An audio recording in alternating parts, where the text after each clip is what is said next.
Hey folks, this is the day to start off with thunderstorms coming down the river right through Zapata County and then once again dying as they get into Starr County. But then another little batch of stuff fired up right around Farr and moved off to the east. So there were scattered showers and thunder showers in the area today.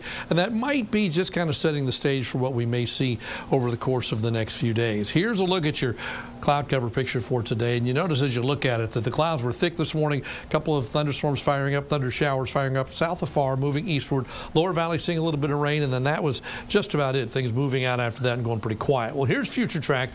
As we go through the nighttime hours, pretty quiet through at least 10 o'clock, and I think there could be an isolated storm or two come out of Mexico after midnight again. We're going to be watching off to the west. This model says it all dies before it gets here, but one of those things we just need to be on the lookout for it because we could see something sneak into the western part of the valley. I think tomorrow, for the most part, it's a mainly dry day. There's a slight chance for a shower or storm during the afternoon, a better chance probably overnight Friday night, and then into Saturday. I think we see scattered stuff around on Saturday, but I don't think it's a rainy day per se.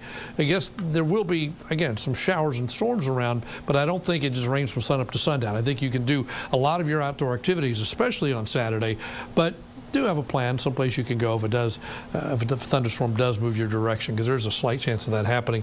Probably a better chance on Sunday into Monday. So here are the 3-day rain chances. Friday, 20% during the day. No big deal, right? 40% at night, and then 30% on Saturday. So a slightly better chance, not widespread heavy rain, but isolated stuff. And then Sunday, the chance continues to go up, 50%, 60% Sunday night, and Monday is going to be right in that vicinity as well. So here's your weekend forecast. Partly sunny with the spotty thunderstorm on Saturday. Sunday, just a little cooler, and then Monday, spotty stuff around as well. At the beach, it's a little cooler, of course, mid-80s. Water temperatures are now into the 80s, so air temperature tends to stay right near that water temperature. Southeast winds both days of the weekend. Here are some current temperatures. We're running right about 90 or so as an average across the valley. A little warmer in the west, a little cooler in the east.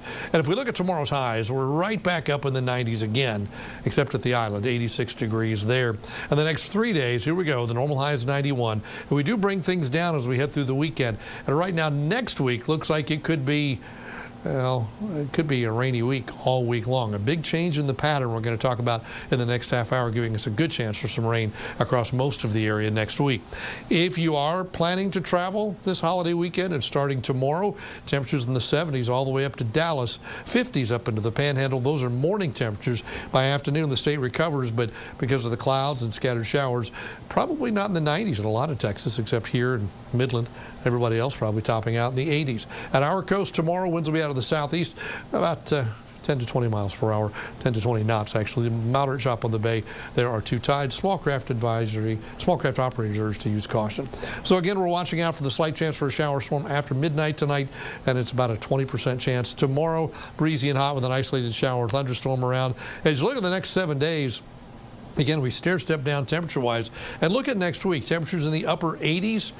Monday, Tuesday, Wednesday, and the chance of rain looked pretty good right now. We're going to talk about the change in pattern in the next half hour that's going to give us, again, not an all-day rain event any of those days, but scattered showers and storms almost every one of those days through the next 7 days. So we'll talk about that in the next half hour. Plus, we'll have the updated NOAA hurricane forecast, the seasonal forecast, that's coming up a little bit later on. That's your updated First One 5 AccuWeather forecast.